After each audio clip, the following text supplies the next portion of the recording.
Hello, my name is Stewart. I'm a landscaper trained by a golf course superintendent for the care of Western Washington lawns.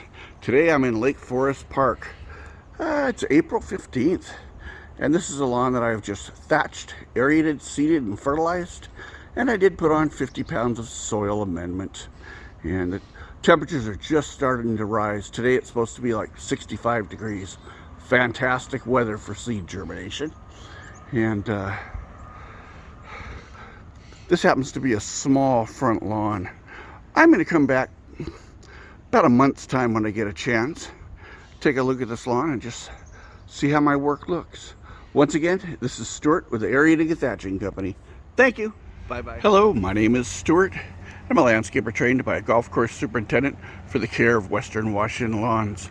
And this is the lawn that I had previously thatched, aerated, seeded, fertilized, and I put on some soil amendment here too.